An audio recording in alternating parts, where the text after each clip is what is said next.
first semester, I really struggled to make it because I read half as fast as everybody else. And I'm so focused on the letters that I can't remember what I've read. So I need to read it twice, which means everybody else reads 4 times as quick as me. I had to struggle like a crazy to make it.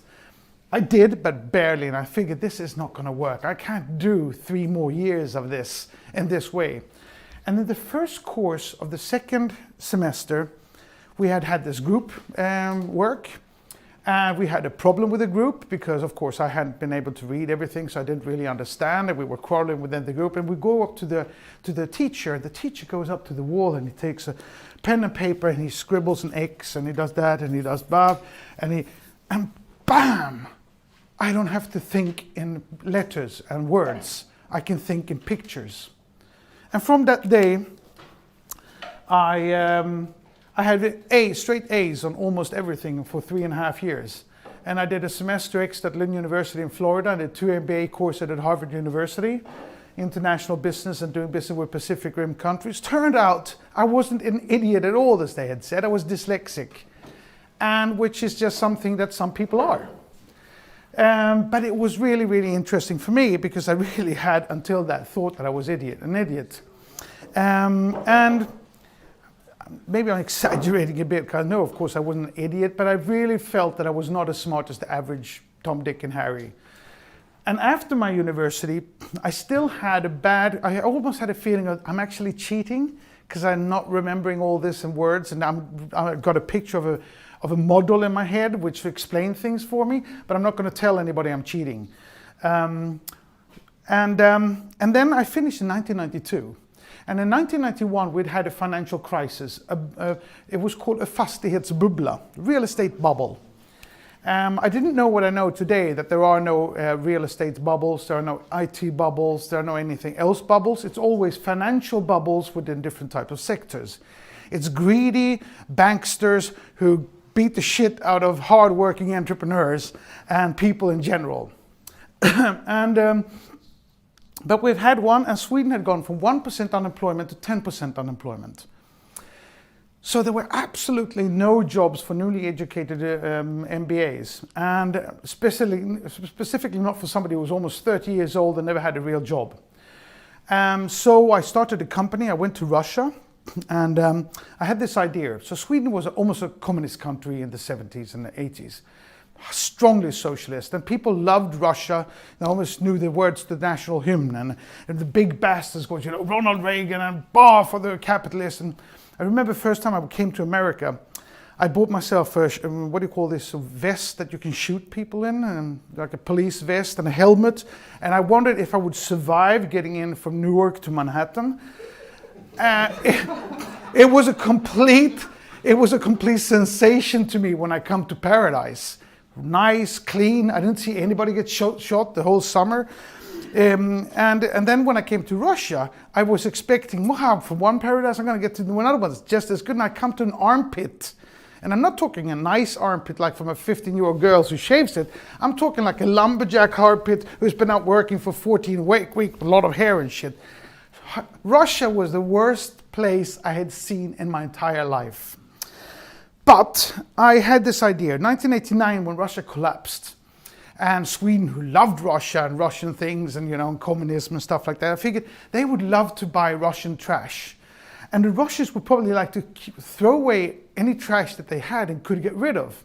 So I figured I'd go there, I'd buy trash for about maximum $2, and I'd take it home and I'd sell it on auctions in Sweden, because the Swedes would, this is a Gorbachev chair. This is the chair, how it looked for 5 years during whatever, Brezhnev. And so I bought, and the most successful thing was I bought something for $1, I sold for $650. Which meant 1,000 products a week. I could have made a good business on that. Problem was that I had this guy, Sasha, working for me, because I didn't speak any Russian, and was supposed to buy the stuff. And he came to me with fantastic stuff, like, these things that Stravinsky had, and a leather etui with a gold emblem for $2.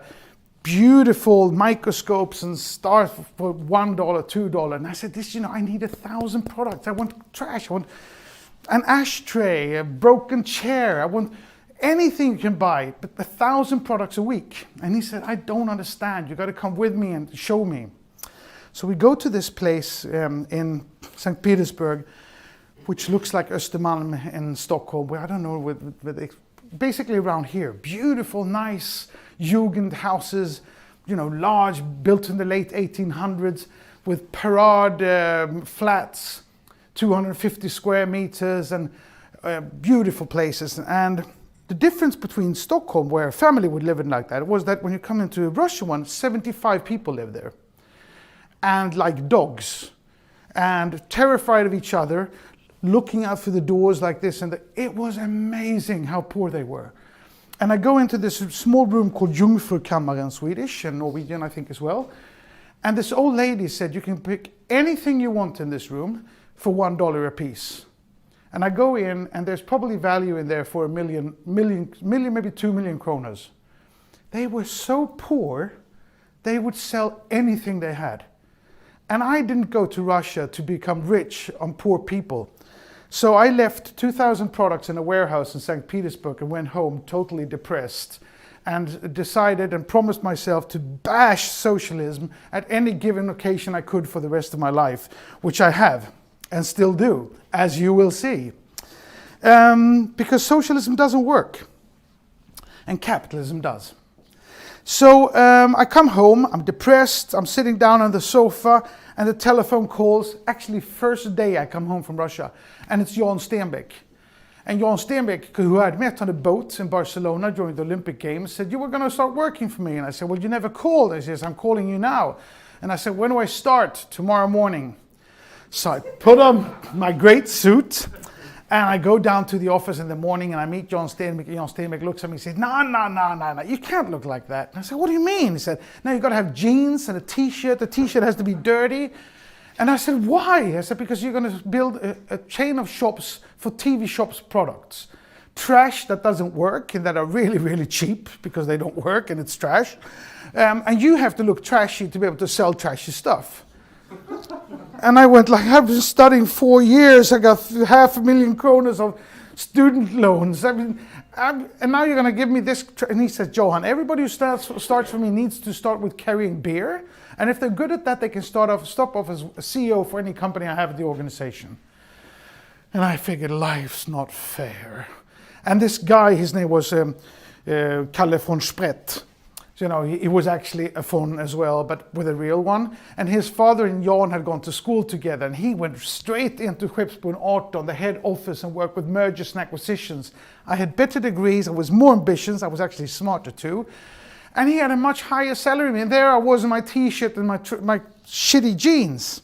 And I said, and this is also really, really, really important. I said, nobody, I'm going to beat von Spret, and nobody I'm going to work 2 hours more than everybody else. I walked first into the office in the morning, and when the last person went home, which was different people every day, I put on the clock stay for another 2 hours. Because I said, nobody is 2 hours smarter than me. So if I worked 2 hours more, I'd win. And my first thing was I was going to build a chain of shop for 3 months. I was finished in 2, and Jan was out traveling.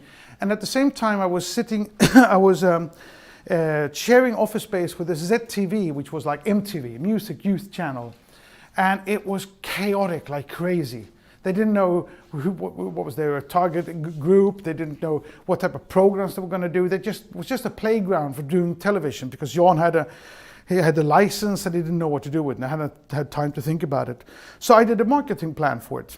I said, this is the target group we're going to have. This is how we're going to produce it. And I did all that when he was here. And when he came home, he says, this is great. Now you're the marketing director of ZTV. So, we had 6% penetration in Sweden. And he says, well, your goal is now to get it up to as much as you can in a year. And you have no money to do it. And I said, okay. But it was so much fun because, you know, if Madonna came in for a concert, I'd take her out to Café Opera and have champagne with her, and which was great fun. So it was a fantastic job. But I had to be really, really innovative and see how could I get people to actually sign up. Because at that time, it wasn't just plugging in the TV and you put on it and you had all the channels. You actually had somebody sitting behind the TV turning it, and stop, a little bit back. You had to get every channel into the TV. So it was a hassle of making people actually to go through the process of getting through to the TV. So I did crazy stuff.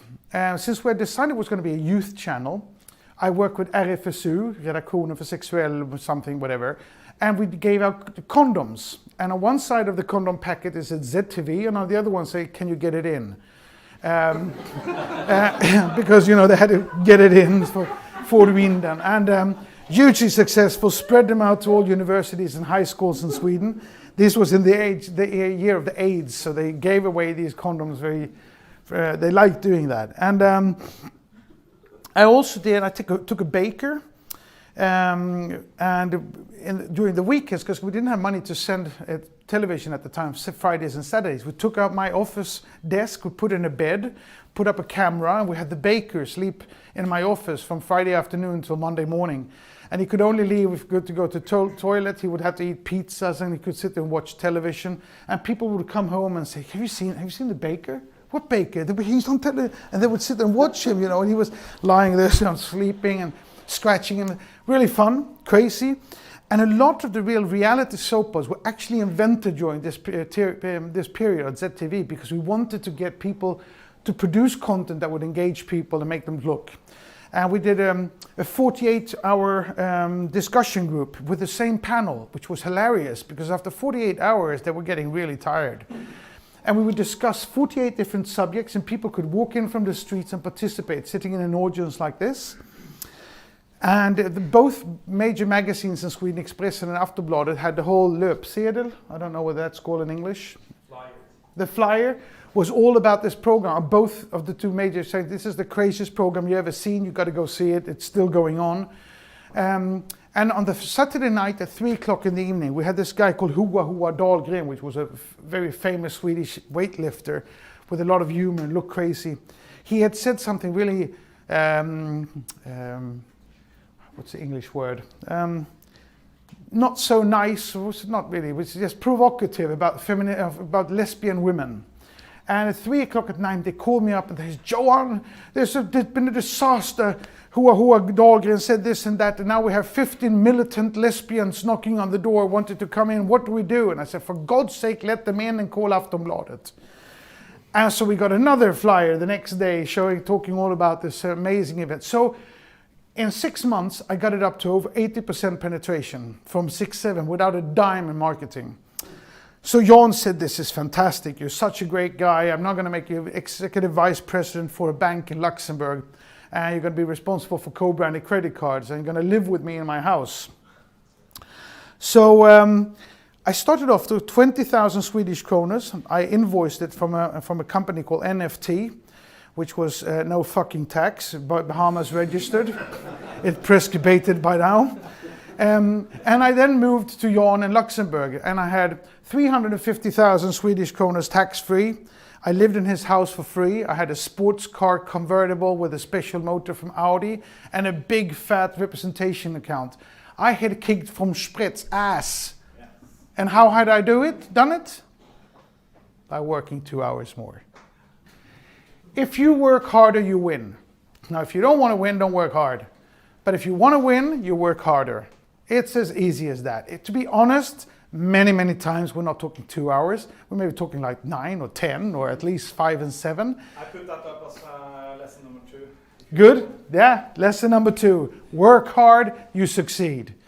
Nobody is 2 hours smarter than you, regardless of everything. So I had kicked ass. I felt really successful, really rich. I forgot one company in between there. Before the bank, he calls me up when I was at ZTV and he said, I want you to start a teletext production company. No, actually, he calls up and said, Johan, you're doing a great job. You're going to leave ZTV. You're going to become CEO for your first company. And I go, yeah, 9 months after university, CEO for my first company. I said, what am I going to do? He said, teletext. I go, do you know what teletext is? Yeah, the older group does. I forgot it. Yeah, it's so unsexy you can't even imagine. And he says, well, the problem is, Johan, that TV4 in Sweden, which I own 25% of, has installed teletext and they're making a shitload of money on it. And I own 100% of TV3 that doesn't have a teletext. I need you to put a teletext on it that is better than TV4. So I want you to go around Europe for 1 month and find out everything there is and then come home and build the best teletext in the world. And I said, and this is lesson number 3 then. I said, Johan, I'm a technical idiot. My father has called me that since I took apart a bicycle and never got it together again. I got my thumbs in the middle of my hands. I can't. This is not me. And he says, Johan, any idiot can learn anything there is in 3 months. You're not an idiot, I'll give you 1. But that was an astonishing experience for me. Because for the first time in my life, I was brought up thinking that the smartest people are the doctors and the civil engineers and, mathematics is really important and blah, blah, blah, blah, blah. And suddenly he says, after studying 4 years at university, any idiot can learn anything in 3 years. 3 months. I am 100% convinced that he is right about that. Because if you think about how much you actually need to know to be perceived as somebody who knows anything about anything, in 3 months you can easily do it. And that's enough. Because all you have to do is to make the other people think that you actually know what you're talking about. Because it's all bullshit. It's all about hard work and commitment and passion and energy and the rest is some, I'll get back to the smart people. But for the time being, that was a big aha. So I traveled around Europe for 1 month. Literally 1 month sitting in hotel rooms, zapping text TV on hundreds of television channels. And I go back to Johan, I said, Johan, I got good news and bad news. Well, give me the bad news first. Bad news is TV4 has got the best teletext in the world. And there is no way that we, with the satellite television channel, which TV3 was broadcasting from London, can make a teletext that's better than the one that they have here. And he said, that's really crap. So tell me the good news. And I said, well, instead of stealing from the large world to teeny weeny itsy witsy Sweden, let's steal from teeny weeny itsy Sweden and spread it out to this large world. And he said, you really think you can do that? I said, give me 1 month.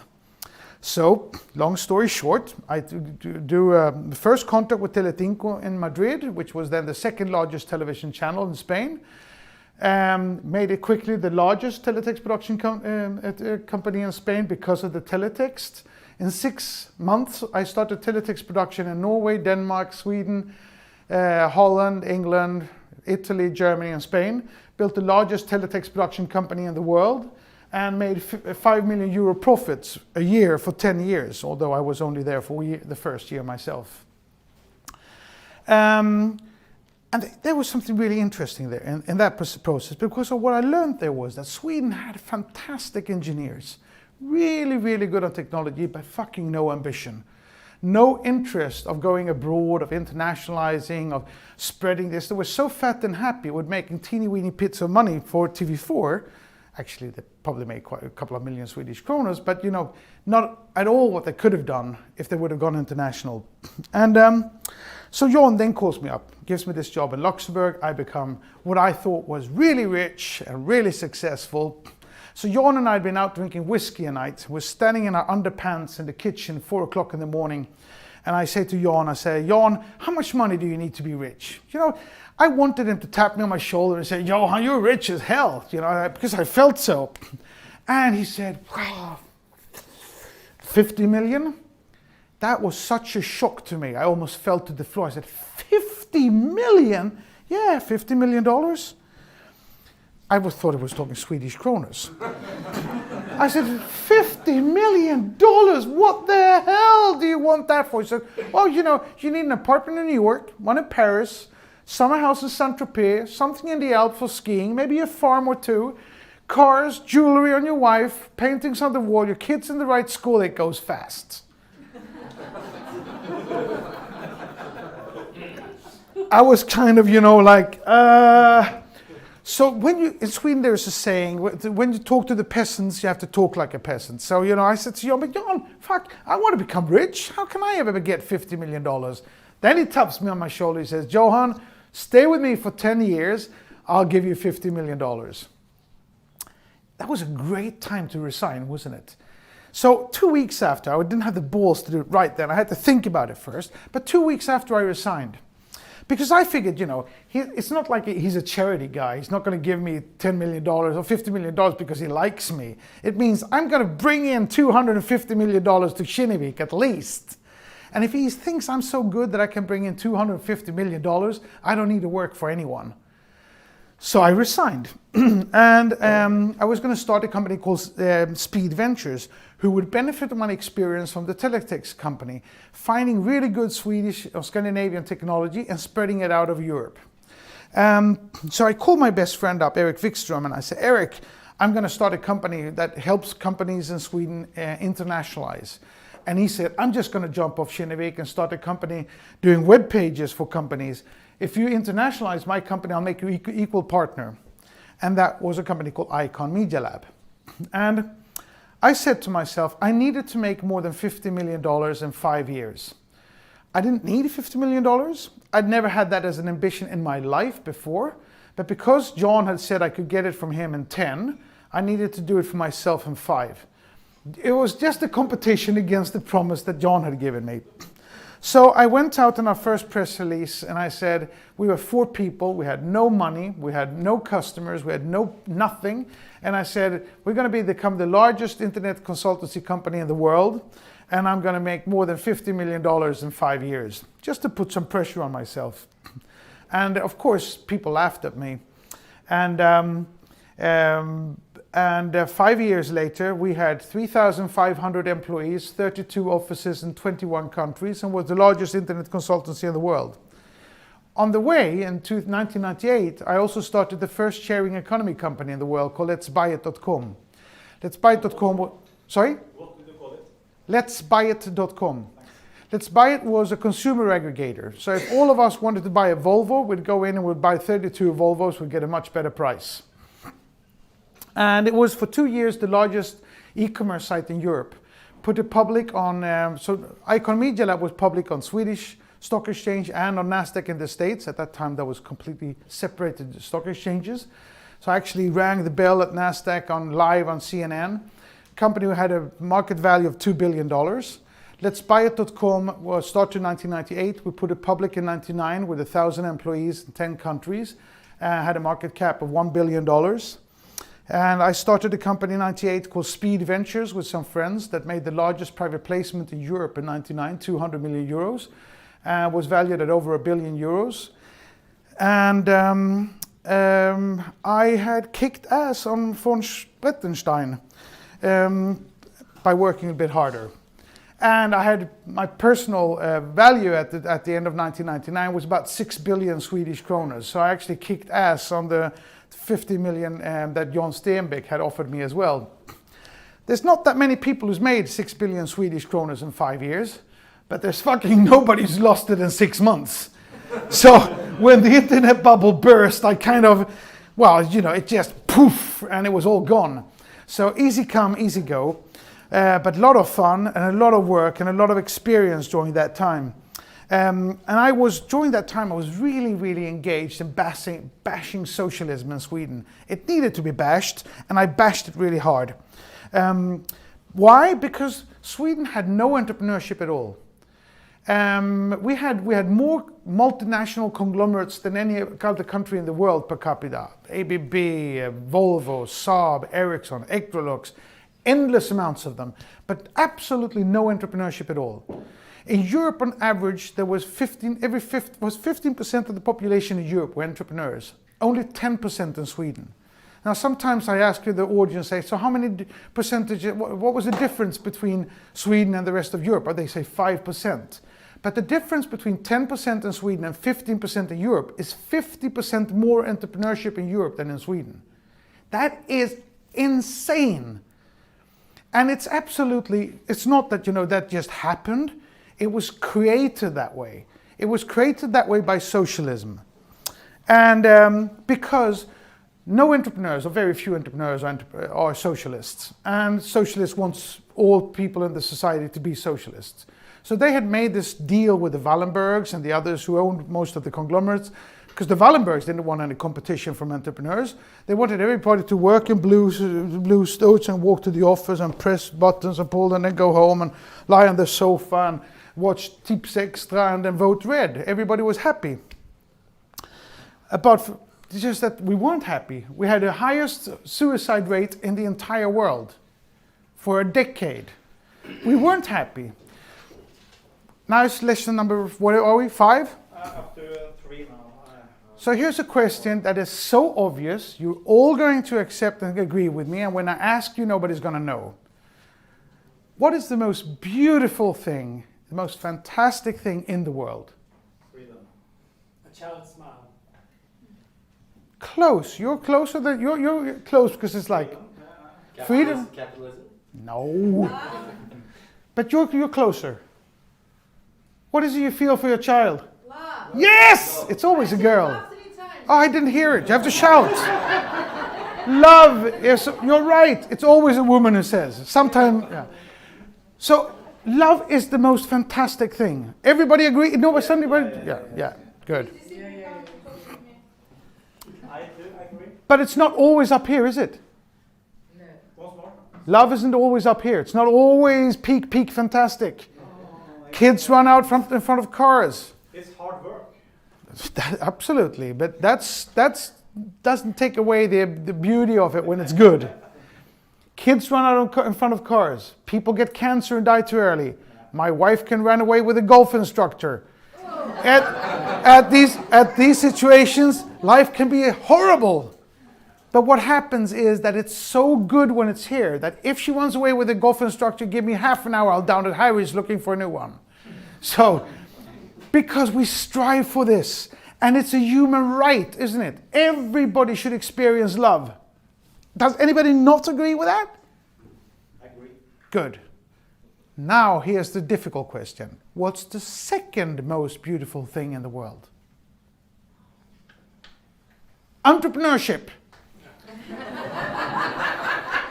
Because if you love your children, your wife, your son, your daughter, your neighbors, immigrants, your friends, if you love everybody, you need also to love yourself.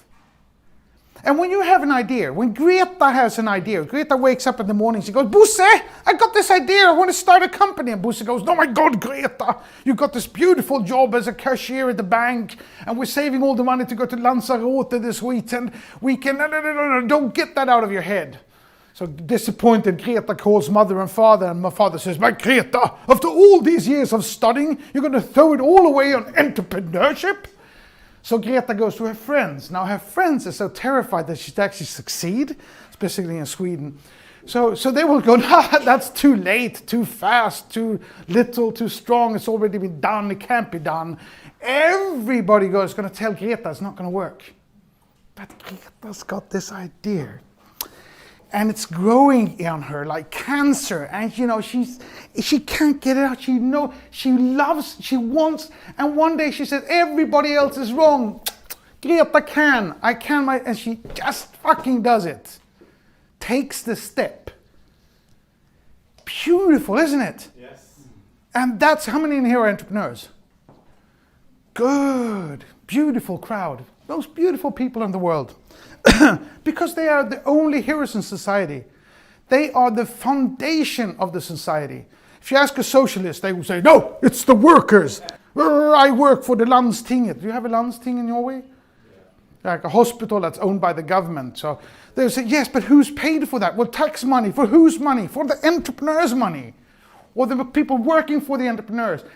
The first entrepreneur, for thousands of years we lived in caves and we pulled our women home like this and we clubbed each other with big wooden sticks and ate like animals. And then one day this guy said, I've had enough of this collective shit. I'm going to go out and I'm going to become a farmer and I'm going to grow my stuff, and for all the excess that I grow, I'm going to change it and I'm going to employ people. And from that day, 2,000 years, we go to the moon, and so we're on our way to Mars. Entrepreneurship is the essence, the only thing that pushes us forward, that solves all problems, that will continue to solve all problems, and I'll get back to that too, which is fantastic. So, Greta is now determined she's going to start a company. Let me see where I am. It's so long time ago since I did this. I'm going to do a pause. I'm going to show you how entrepreneurship works. And an entrepreneur is a typical left brain type of right brain type of a person. Really, she's optimistic, positive, creative, happy. He says yes to life. Actually, I'm not used to working such a small thing, so hold on.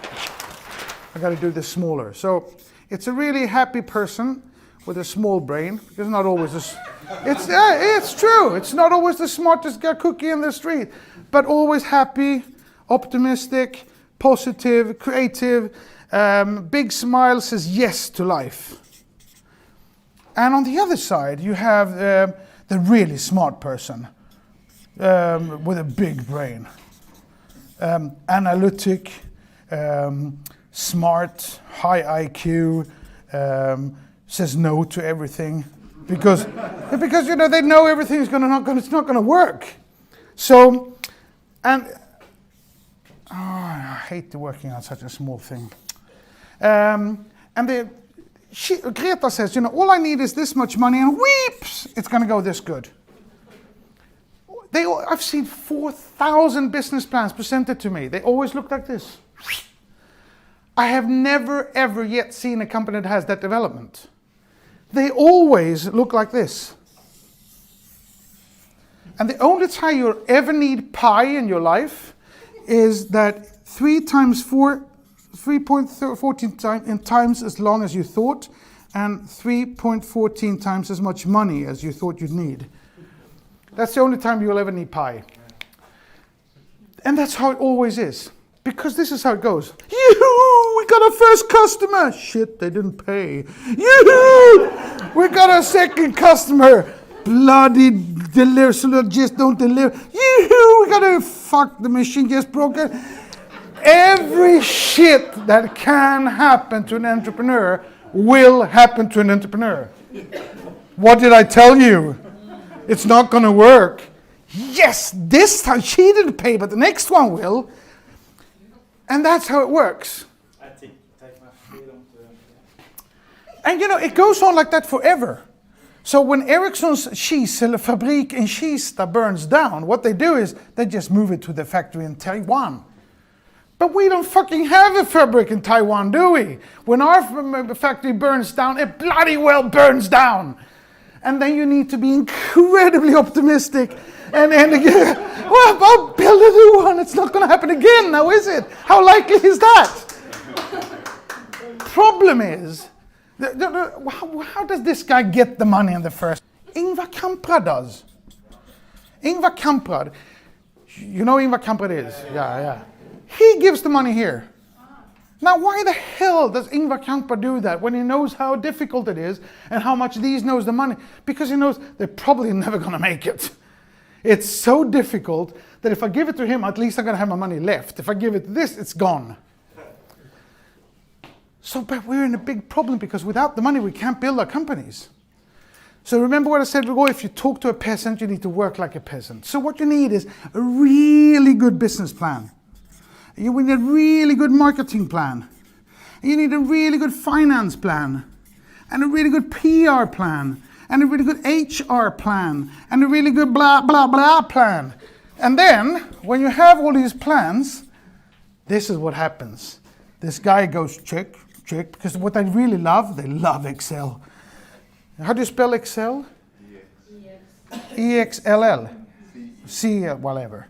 So he goes check, check, check, check, check, check. And now he's getting a little bit happy, little bit happy. And he says, okay, now here comes the biggest, most difficult question. What EBITDA are you going to have year 5? Then as an entrepreneur, you've got to be really cool, say 17.3. And he goes, yeah, here, get the money. And you can finally build your company.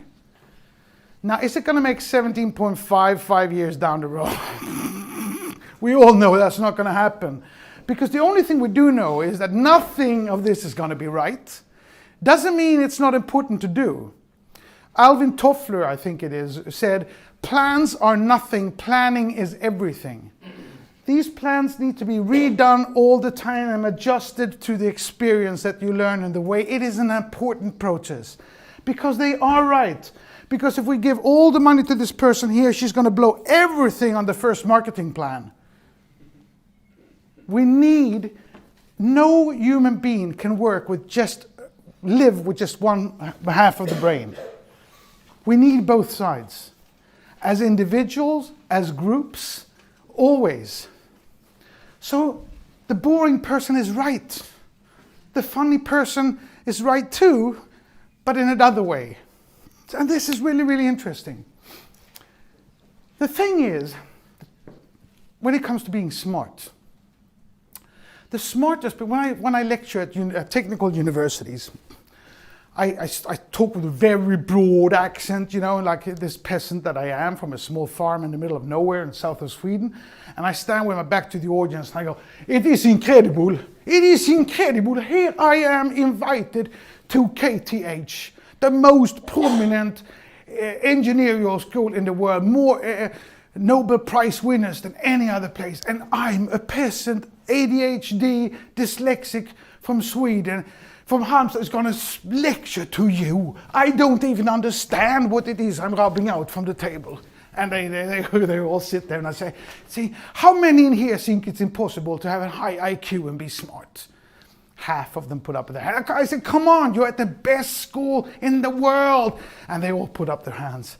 And I say, you're all fucking wrong. It means absolutely nothing. I'll tell you why. You're all going to wind up working for guys like me. And it's true. The smartest people, how many in here are civilingenjörer or engineers? Only 2, 1.5. Most of these guys, they are much, much smarter than me and the rest of you guys. And they have known it since they were this small, because they came home at the age of 6 from their first math test and said, I had all right on my test. And mom went, ooh, and they called grandma, and grandma said, oh, yeah, when I see you, I'm going to give you a hug. And their whole lives has been like that. Me, I came home and go to bed, no food. That's not funny. That's horrible, but true. It is funny. I was just joking. So, sorry? It was your way of telling it. Yes. You gotta have some energy in this. So the thing is, all their life, and they come to KTH and say, welcome to KTH, the most prominent engineering school in the world, and you are so smart, and you're going to have the best. And then they study there like crazy. They have no fun, because they're not very fun, because they're like math all the time. I mean, how many here go, let's have a really good Friday afternoon and do some math together? It doesn't work that way. And what happens when they finish? They get really boring jobs in small cubicles in Kista, right, far outside Stockholm, where they sit and do maths all day. So you're not a winner because you have an IQ. You're a winner because you work hard, because you're ambitious, because you can be passionate at what you do, and that you really work on your social skills. So, what did I want to say about Greta? Yes. What do you need to become an entrepreneur? Come on. What do we need? Courage. Money. You're right, but it's too early. You're not supposed to guess that right now. You need idea. Yes, you need an idea. Does it need to be a good idea? No. Look, if somebody would have come to me 25 years ago and said, Johan, I got this really good idea. I'm going to sell slalom sticks to women out walking. Well, 25 million pairs of slalom sticks later, there are no stupid ideas. If you can just sell the shit. If you can just get somebody to buy sticks for going out walking. Anything goes. Okay, so how many in here are racists? It's so funny. Both Norway and Sweden has 25% of the voters voting for racist company, and there's never anybody put up their hands when I ask that question. Okay, so no racist, thank God. This is a selective group. Perfect. That's not the reason. Nobody ever puts up their hand when I ask that. Which is good. So then we accept a German, a French, a Norwegian, a Swiss, an Indian have exactly the same amount of ideas, don't they? Because all we need is an idea, and we're just as smart, so there's nobody who has more ideas. Can we agree upon that? Which means we should have had exactly the same amount of entrepreneurship, because all you need is an idea. Are we right? No. Sweden had 10% unemployment and Europe had 15%. 50% more than Sweden. Is Sweden more stupid than other people? Yes. How can I be so stupid to ask that question in Norway? Of course we are. Of course we are. All right, so let me answer that question. No, we're not. He's racist. Yes. No, he was joking. Okay, so in that case, something else is missing. If an idea, if we have the same amount of ideas, but we have 50 or 33% less entrepreneurship in Sweden, something else is missing. What? Initiative. Politics. Belief system. Passion and risk. Mindset. You said it before. Courage. Yes, courage. Because everybody told you can't. Mother and father, your husband, your friends. Somebody thought, but you can always go to the bank. Let's not joke too much here. So everybody's going to tell you can't. Then you need the courage to actually take the step and do it. Greta needs cojones. Okay, well that makes it easy then. That means Swedes are cowards. Genetically born as cowards? No. No, exactly. Well done. Thank you, Norway. We wouldn't have been rowing around the world together with Norwegian Vikings if we were cowards. So what's happened with our guts? Maybe it's the culture. It's been stolen by us by socialism. By the fucking välfärdssystem, which I don't know. What is välfärdssystem in English? Welfare system. By the taking care of, don't believe in yourself, just work and be obedient and do what you're told. And they stole our courage. The jantelov is part of it. That's a socialistic PR theme. They stole it from us and deprived of us the second most beautiful thing in life. The ability and the experience to take personal responsibility for your own financial needs. The ability to go for your dreams and do what you really want. I hate them for that. I went 3.5 years at an MBA educational program in Sweden without ever once hearing the word entrepreneur. It did not exist in the Swedish society. And Jan Stenbeck changed that. He crushed the radio monopoly, the TV monopoly, the media monopoly, the telecommunication monopoly. He killed state-owned monopoly after monopoly after monopoly and just preached entrepreneurship. And I love him for that. And I took on that vow to continue to fight against socialism and spread the evangelism of entrepreneurship, of individual freedom, of the ability to experience the second most beautiful thing in life. So the IT bubble burst in my face. I go skiing for 2 years, as one do. And then I went back to Sweden. And Sweden had gone, because the end of the 90s was fantastic in Sweden. With companies like Icon Media Lab, my own company, Speed Ventures, Spray, which was another successful internet company, Framtidsfabriken, with a number of success, people started dreaming again. Do you remember Altitude? Altitude, of course. I worked there. Oh, Altitude was, it went from zilch to $1 billion in 2 years. I had options. Congratulations. No, because you didn't get out. Yes, I had 300,000 Swedish crowns. So Yeah. it was a fun ride. I have a friend, but that's another story. But these success cases started changing the mentality of the Swedes. Then when the internet bubble burst, the socialistic government went out and said, what did we tell you? Entrepreneurship is just crap. You're just going to lose your money. It's all going to be horrible. Go back to your big jobs in ABB and the mines. And, you know, and they put this wet dog dog blanket over entrepreneurship and killed it again. And I came back in 2004 and I looked at the society and I said, for God's sake, it was not an IT bubble. It was a financial bubble within the IT sector. Look at what's happening in Silicon Valley. Look at what's happening in Norway. You bounced back twice as fast as Sweden did. But because you didn't have the politicians saying that, you know, entrepreneurship was bad, look at how it went. So I started an incubator again called iCube. And first I'm going to do a little bit, I'm going to show you what I did when I started Icon Media Lab. So I said, we started Icon Media Lab in the spring of 1996. And at the same time, America had 3% of the population were on the net. Sweden had 5%, so we were slightly more. But you know, it was non-existent. And the Swedish communication minister said that internet is just a fly. It's just, you know, it's going to come and go. And I said, no, I think the internet's actually going to go from 3% to 95%. It's going to go from .com to .mom. And .mom was when my mother was on the net.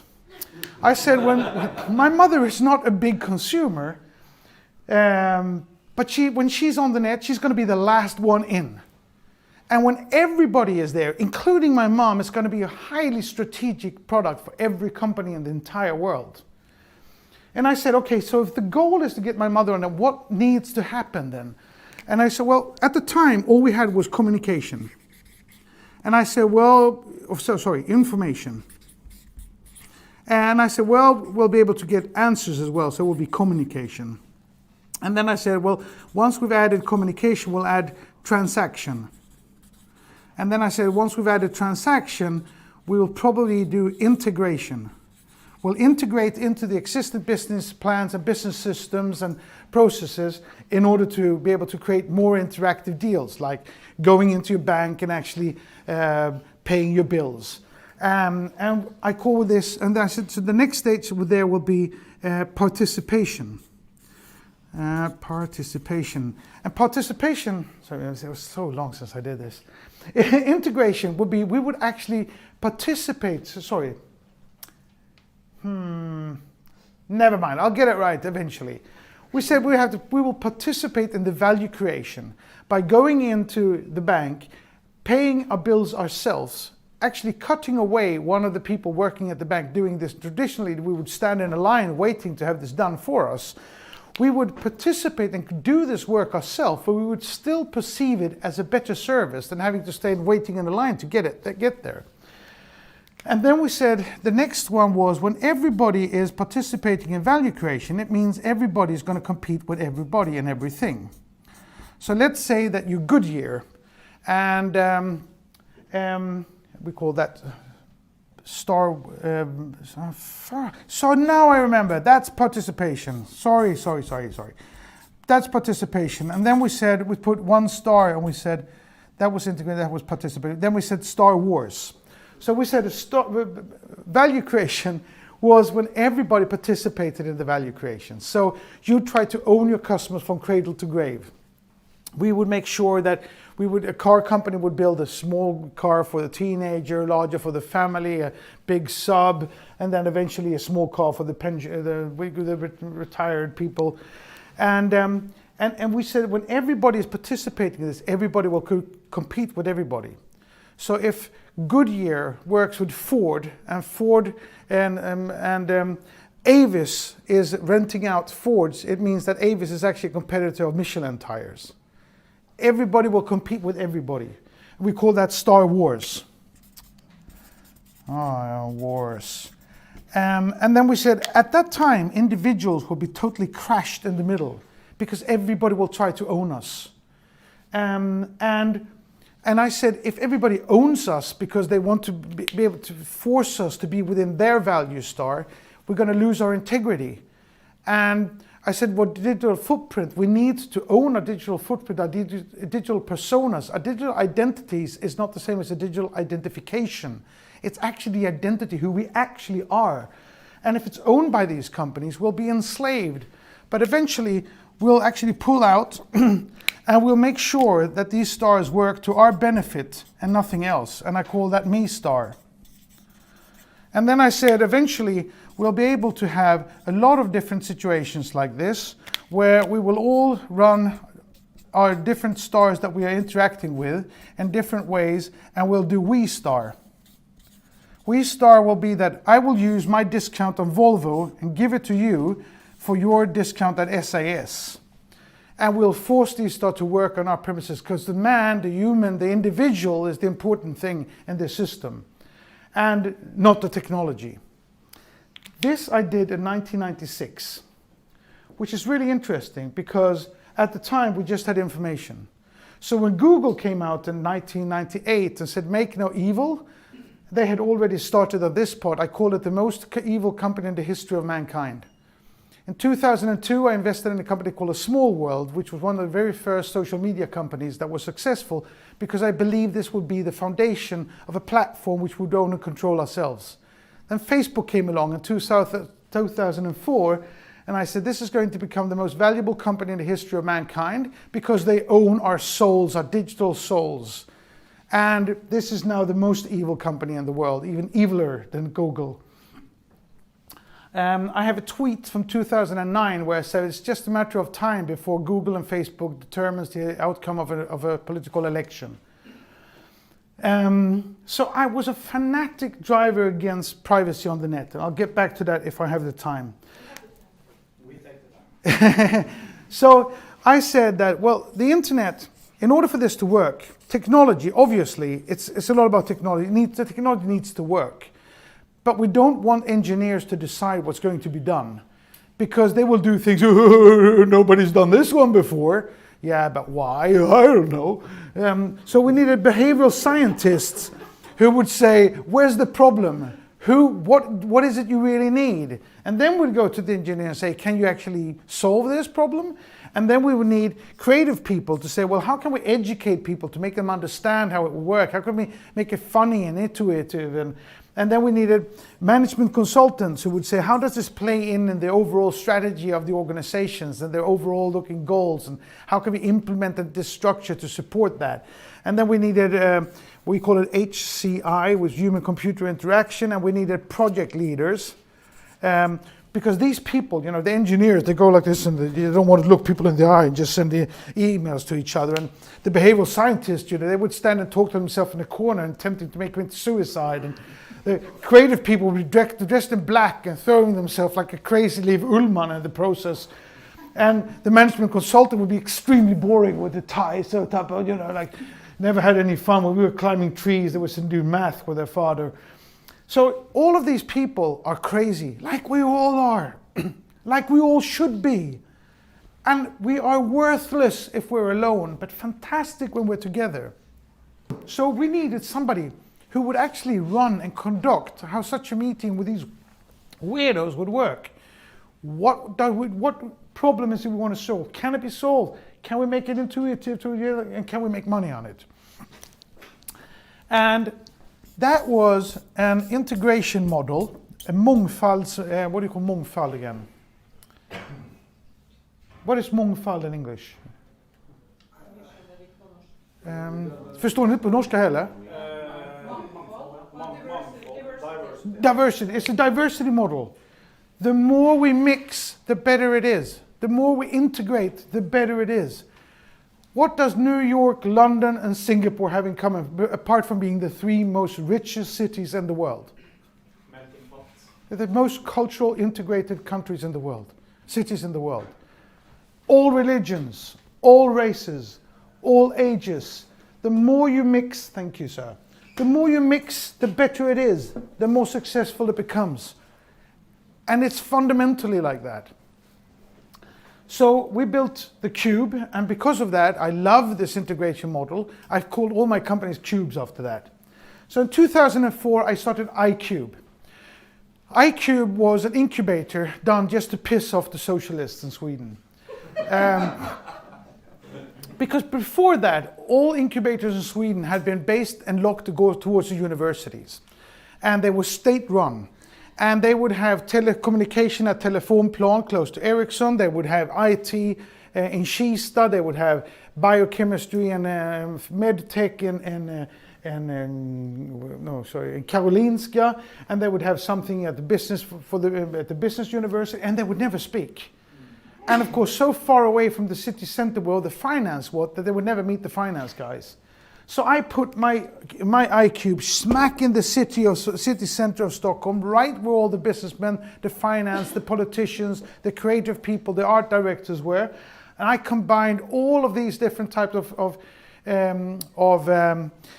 entrepreneurs from different type of industries, because the fundamental of entrepreneurship is not the technology as such. If all of us are entrepreneurs within telecommunication, we're going to recruit the same people. We probably have the same education and background, so our networks are identical. We're going to recruit the same people. We're going to sell to the same telecommunication operators. We're going to raise money from the same venture capitalists. How much are we going to help each other? We're going to sit like this, you know. We're going to... Instead, if we're all from different type of areas of the city with all different types of backgrounds and interests, our networks combined is huge. And there is no competition because we all need to survive, so we can all help each other instead. And suddenly what happens then is that, what was I going to say about that? Yeah, I'll drink some while I think.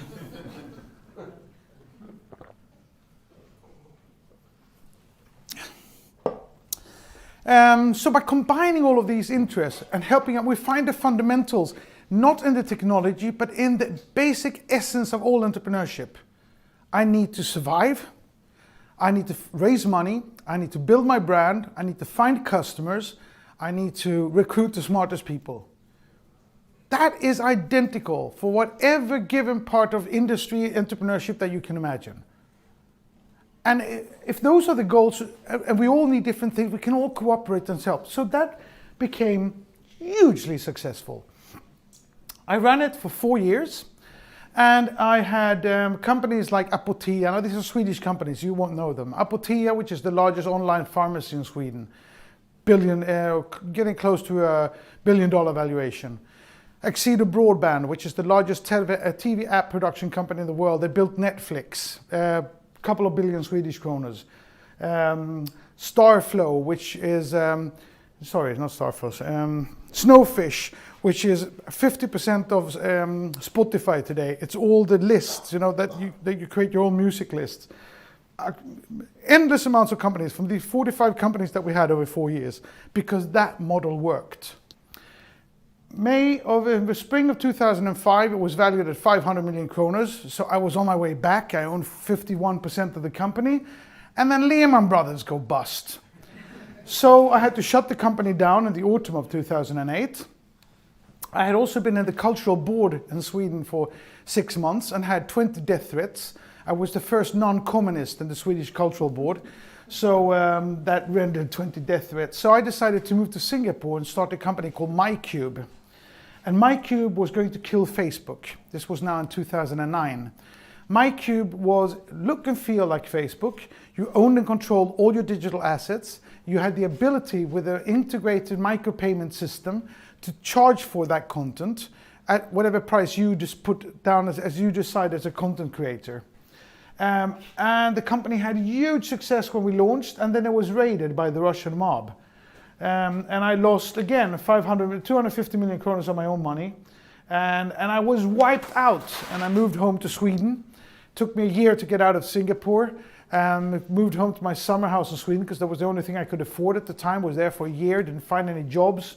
Moved to Stockholm and started a venture capital company together with a financer who's PE background. And he didn't put any money in any of our investments. So after 3 years, we just shut that down. We didn't do any investments. And this is November last year. So for the last half year, I'm looking for something new to do. And I'm really eager to find something. I'm still full of energy, full of ideas. I just had some really tough turns. And which I think is really astonishing. Because people ask me, are you happy with your life? I've had the best life in the world. I wouldn't change anything. I'm really, really happy with everything I've done. And it's not over till the fat lady sings. I know I still have the network and the experience and the energy to do it again. I just need to find the right thing to start working on. So that determines the first two parts of my presentation. Yes? So how long are you in Oslo? I leave tomorrow morning. How long can you stay? I can move here. So it's this far from Stockholm. I can be here anytime. So We have a thing. good. Let's talk about it. So that's the first two parts. Where I'm from. Why do I tell this part about my weaknesses? Because I don't care about them. I think that the weaknesses I have has given me the strengths that I have, and I'm proud of my strengths, so I need to accept my weaknesses. But most importantly, I want to inspire people that if I can do it, anyone can. Yes. Absolutely anyone can do whatever they want. The world can be changed. Yes. That's important to me. The second one is I want to talk about entrepreneurship, how fantastic it is and what ability it gives you. And I want to inspire people to one time in your life you should try. And even if you fail, so what? It's not the end of the world. Because it's the second most beautiful thing in the world to experience. When you, after 1 year, you wave away goodbye to your employees over Christmas. Hi, goodbye, have a nice time in Thailand. I'll do inventories over Christmas. And they fly away. 5 years later, you take your first vacation. You take your whole family and you go to Sommarland. And 5 years later, you win a Gazelle thing. And you see your products in the windows. And you find, at the peaks, it is fantastic. It's that bloody hard work. It takes 10 to 15 years. It's 3.14 times as long time as you think. And every shit that can happen is going to happen. But at the moments of success, it is marvelous. And you need to experience that in your life. So the next part is what's going to happen now? Where are we? Looks like shit, doesn't it? Well, anti-globalization, anti-EU, racism, political polarization, right and left. It all looks like shit. And then you have Google out there saying, singularity. All digital technologies are having evolution in exponential speed, and as they do, they merge, and when they do, we get disruptive. 40% of all jobs are going to disappear over the next 20 years, they said almost 10 years ago. And they're all going to go out on the streets, and they're going to burn cars and smash windows. We need to give them, basic income, something. Global basic income. Yeah. Bullshit! It's fantastic. Everything is fantastic. Everything's always been fantastic.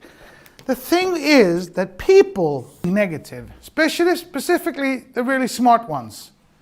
The really smart ones. Do you remember I already wrote this picture for you, huh? They say, it's not going to work. Not going to happen. Now the whole world is cooking. We're all dead. It's just. But since 1750, when the industrialization started, absolutely everything's become better. There was a little here, the Second World War, 6 years. It doesn't even show. Everything has become better. We live longer, we eat better, we don't get sick, kids don't die, everybody gets education, and everything is fantastic. And all the time here, they've been saying, well, now Digerdöden is going to kill us all, and now Napoleon's going to kill us all, and now this is going to kill us now, and now there's no winter for 2 years, and now it's the computers, now it's, what the löpande band? What do you call these? Conveyor belt. Sorry? Conveyor belt. Conveyor belts. When the conveyor belt came, that's what gave us socialism and unions. Do you know what the word sabotage comes from? Sabot. Sabot is a wooden cloth that workers in French used to have. And they threw their wooden cloth into the machines to destroy them. French people. French people, yes. And they wanted, it's always the French. And they wanted the machines to break so that they could save their jobs. And then they started unions and socialism because they said, now with industrialization, we're all going to lose our jobs. It's all going to be horrible. And then we had, what was it? PC. Now we're all going to die. And then was internet. And now it's singularity. But you know what? Statistically, I am right, and they are wrong. Human beings have an amazing ability to become creative and surprise people, and surprise ourselves, and to solve problems. Every problem the human beings ever had has been solved. Everything since 1750 has become better. Now, I remember in the 70s, they said, well, first of all, we're all going to die because of nuclear power. Not to mention how much we were going to die over nuclear wars that we were going to have. And then all the forest in Germany was sick and dying. There would be no trees in Germany. Have you gone through the jungle of Germany lately? Then we had the ozone layer. We were all going to burn. It was all going to burn. All going to burn. There is no ozone problem anymore. We solve everything. Well, I'm not talking inside environment or environment work spaces. I'm talking about the environment outside. It's the only one detail that's worse since 1750. I think he's completely wrong in that. I think it's absolutely man-made and that we have a huge problem with it. But we will solve it. I think Greta Thunberg, the Swedish 15-year-old who's on every cover of every newspaper there is in the world right now, she's completely wrong in the fact that she said we shouldn't fly anymore. Of course we should fly. The more money Norwegian and SAS does, the more money they have to actually pay for the development that Boeing and Airbus needs to do in order to be able to create planes that will actually make a difference in the future. If we do not progress, we're dead. Because we're 10 or 20 million people in Northern Europe. It's a piss in the bucket compared to 1.3 billion Chinese, 1.3 billion Indians, 1.3 billions rest of the Asia, and then another billion in Africa, and almost a billion in South America. And they are not going to stop flying or doing anything else to prevent themselves from increasing their life, to improve their life. It's not going to happen. The only way that we can save the world is by pushing down the pedal to the metal and have people, ingenious people, save us. And it will happen. Sorry? Save. It will happen. I don't have a shred of a doubt. There's actually less desert today than there was yesterday, because they are now so fast putting green grass on the desert. In China, they have developed a technique to grow grass in salt water. So they are now being able to get more water out of, more food for people than we have ever been able to do before. If you look at Israel, the amount of money that they desalt water, amount of water that they desalt and have made the whole part of Israel green, could be exported to every part of the world if we just had enough money to do it, or if we just put our money there.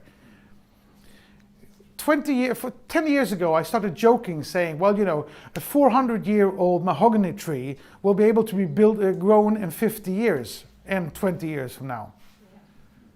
Do you know we're actually this close to getting to that? I said that as a joke, which means that in 50 years, the whole Sahara is going to look like the rainforest we cut down in Congo. There are no problems that cannot be solved. Number 11, we will solve it. Good! Lots of 11. I got to see that list afterwards.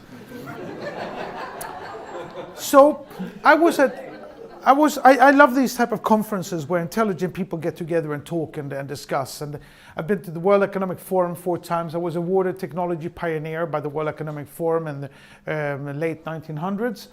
And now I'm not invited there anymore, so I go to Horace's global meeting, which is very similar. 800 people meet for 4 days. Presidents, finance ministers, NGOs, CEOs, entrepreneurs, creative people, and they discuss everything. And I had this huge aha experience when I was there. So, you're going to help me out here.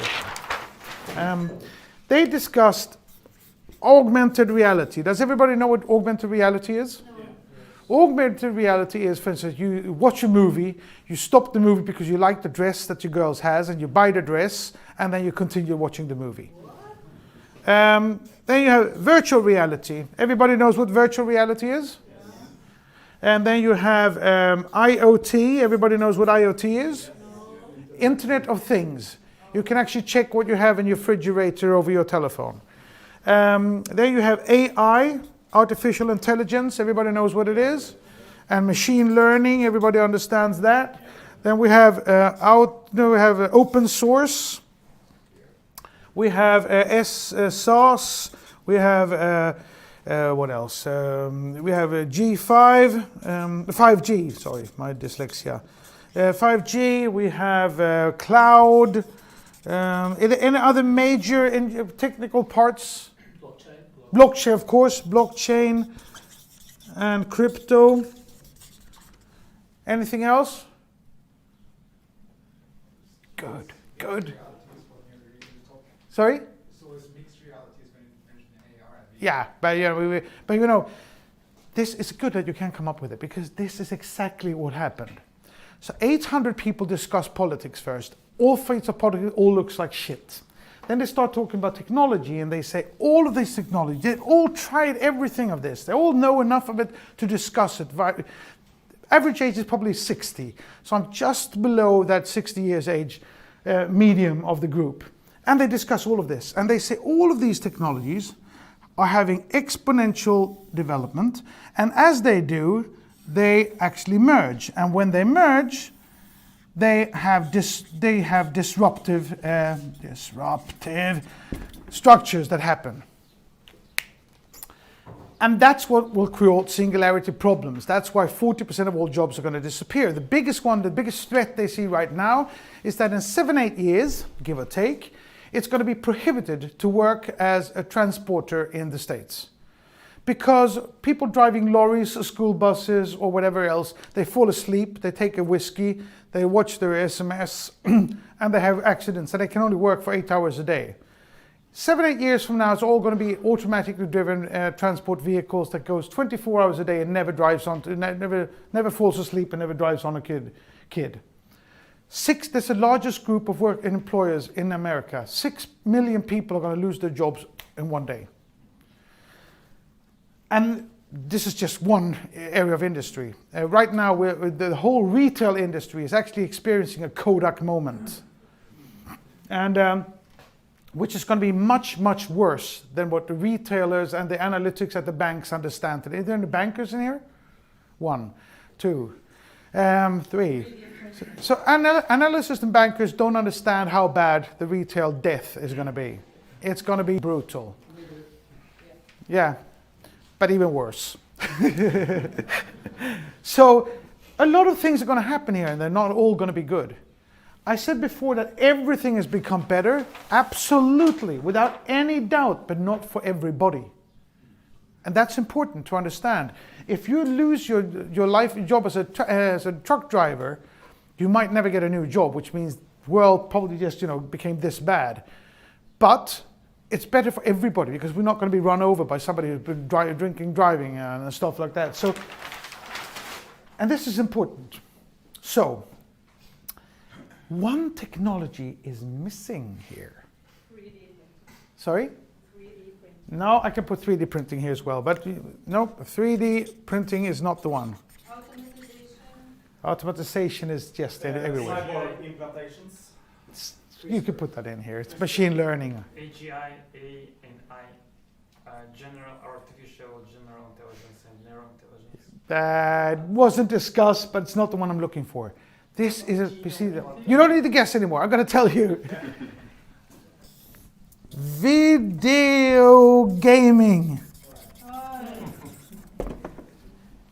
Amazingly important. How can they miss that? I'll tell you why. Because they've never tried it. Yeah. And why haven't they tried it? Because they can't. How many in here plays CSGO, PUBG, World of Warcraft, LOL, or any of these games? We're busy people. I play games. The ones, yeah, but you're younger.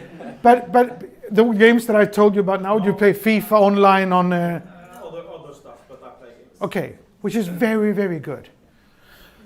Why can't older people test these games? Because it takes 100 hours to just learn how to move, pick up things, reload your weapon, shoot somebody in the face, run around the corner, they're shooting at me there. It takes 100 hours of practice just to be able to try. Why is that important? Because they don't understand, one, how incredibly difficult it is. Two, how amazingly fun it is. Three, how incredibly addictive it is. Four, how pacifying it can become. Socialism. Sorry? Socialism. Pacifying. No, but we don't want 6 million truck drivers on the streets in yellow vests, burning cars and sort of throwing down. We want them occupied with something. So, and if they're having fun, and then 5, here's the most important one, you can make money. Big money, but in a way nobody's really understood yet. So, what do we know about blockchain and Bitcoin? How much dollars are there in Bitcoins today? Billions? How many billions? $256 billion. $256 billion. That is 50% of the Norwegian GDP. Actually more. Built up and it took Norwegians, 6-7 million Norwegians, 2,000 years to build. It's taken the blockchain 10 years. And 95-99% of Norwegian GDP is in real estate, forest, and has nothing to. It is $256 billion liquid. It is insane amount of money. Who's got this money? Do you believe in Bitcoin? I can get back to that. Just curious. You can't kill $256 billion. It's not a matter of believing. It's just a matter of accepting the fact it's there and it's never going to go away. Never going to go away. I can guarantee you it's going to become much more than $256 billion, but then it might die. But because if somebody moves it over to something else, if there's some other development. But I am as sure about cryptocurrencies as I was about the internet in 1994. Let's say that no Norwegians or Swedes need it. We have had a 20% deflation over the last 2 years because of socialism. But Norwegian krona is strong like hell, you don't need it. But what about the guys in Zimbabwe? Or the people in Argentina or Venezuela? They need bitcoins and they will have it. Or India or China. Do you know China, they haven't changed any laws in China for 30 years. Do you know why? What they do is they just don't enforce the laws. Now the interesting thing with that is that every Chinese, absolutely 100% of every Chinese has broken the law. Which means that the Chinese government can go any day up to any Chinese and put them away. How many in here knows the name of the Chinese president? 1, 2. Cheat. So 3, 4 people. Of the biggest country in the world. How many here can name the name of one Chinese athlete, movie star, pop singer, businessman? I have one back there who is incredibly smart. But 99% of the population in the world has no clue. Which means that, we know Jack Ma of Alibaba, we know the other Ma of Tencent, But that's basically all other businessmen. They just suddenly disappear. A lot of them just disappear. And nobody understands, nobody knows. We don't read about it because nobody knows about China. Do they need bitcoins? Sorry? Absolutely. But back to the $256 billion. Who's got this money? Where are they? Who's got $256 billion? Well, ultra-libertarians. People who have Ayn Rand as God and Atlas Shrugged as a Bible. You should wear a gun so that you can protect yourself from other people's wearing guns. If you want to take drugs, it's your life, you depend on it. States should not defend anything. They are the ones who built the blockchain, they are the ones who created Bitcoin, and they created an incredible inflation that we haven't felt yet in the middle classes. But the people in the rich, really rich people, they felt it, but they don't care because they have so much money now, it doesn't really matter. Do you want me just to elaborate a little bit on what I just said? So, here's the pyramid, with the really rich people at the top, and the middle class, and then the people at the bottom who have no money. The states pushes in billions of dollars into the system and to the banks. And they say, you've got to push liquidity into the markets.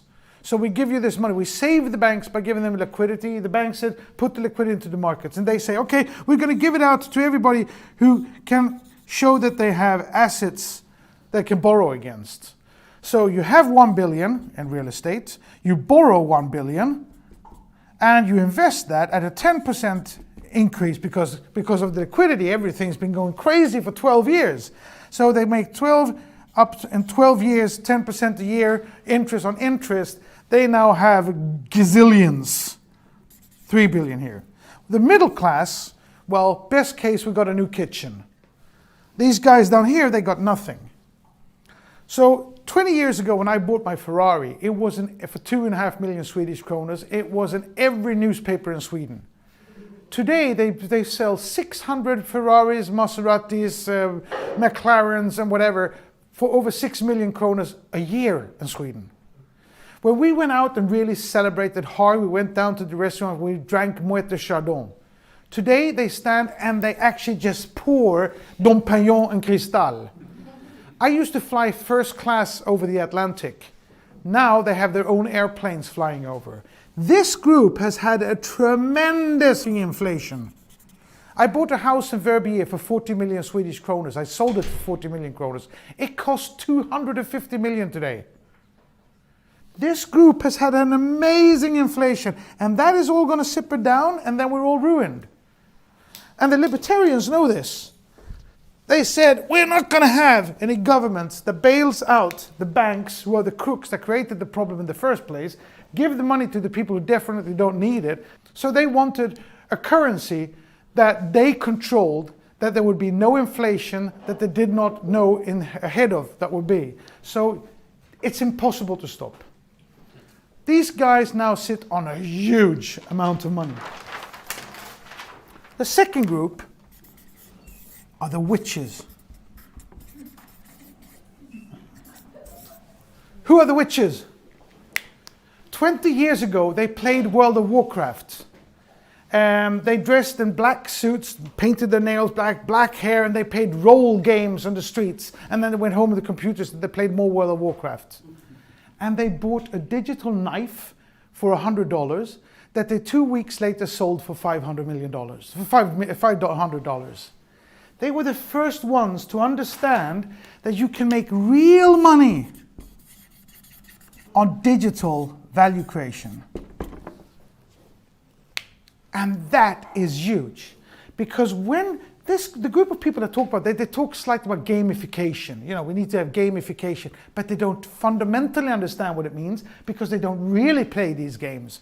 But when you do, when you integrate all this, when you integrate video gaming in all of these, you'll find tens of thousands of jobs creating billions of value, real value in the real system. Because what's happened also between people, with individuals, is that we have before and after 2000. We are digital immigrants. and they are digital natives. And I can tell you, what do you call them? Psychologists in my age say that human being cannot do simultaneous work. We can't do different things at the same time. But I've also been told since I was a kid that we only use 4% of our brain capacity. The rest of our brain is not really functioning, and we don't really need it. Of course, we need it where it is, but we don't really use it.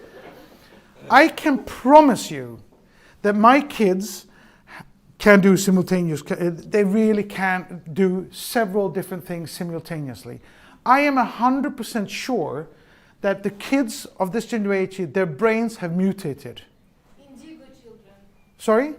They have the name Indigo children. Indigo children. They have more than 4% capacity of their brains. And they experience their digital lives as true as we experience ours. Because I have, in the last 2 years, I've spent maybe 300 hours learning to play PUBG. PUBG is Players Unknown Battlegrounds. I'm worthless. Because playing video games, you become improved until you're 21. You can keep it until you're 24. After 24, you get worse and worse and worse. At the age of 56, it's impossible. But I have been committed to, I'm going to learn enough to be able to play with my kids. They're 18 and 20. So you can play 4 people together against other 4 groups of people, which means we always take in a 4th person. Could be a Chinese, Ukrainian, a Polish, French. And when they interact with them, I've come to the understanding that their digital experience of life is absolutely as real to them as our meeting is here. We say that you got to go out and play, you got to meet people, that's always going to... No. My grandmother told my mother, you can't sit with the radio all day, bloody rock and roll. My mother said to me, Johan, you can't sit by the television all day, and I hate this boonka boonka boonka boonka. And I scream to my kids, you can't sit by your computer. It's evolution. And the evolution that these guys have gone through is the world has always become better because the younger generations are always better. We know that we're better than our parents. We treat them as kids at the end because we know we're so much better. It's difficult for us, though, to accept the fact that our kids are better than us. But they are. And the future is saved through them. I think that's all I have to say.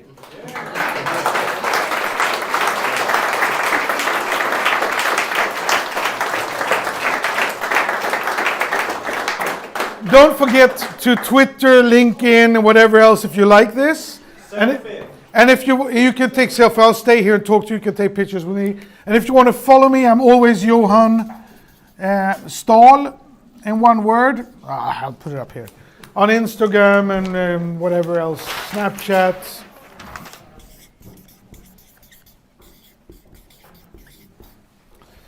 And feel free to talk to me now. I'll be here for a while. Flowers. Thank you. Thank you for coming. Thank you very much. Thanks. Thank you. Tack. Tack. Nöjd? Otroligt bra, fantastiskt. Tack ska du ha. Du är en stjärna. Du är en stjärna. Tack. Thank you. So thank you very much to Johan Staël from Holstein.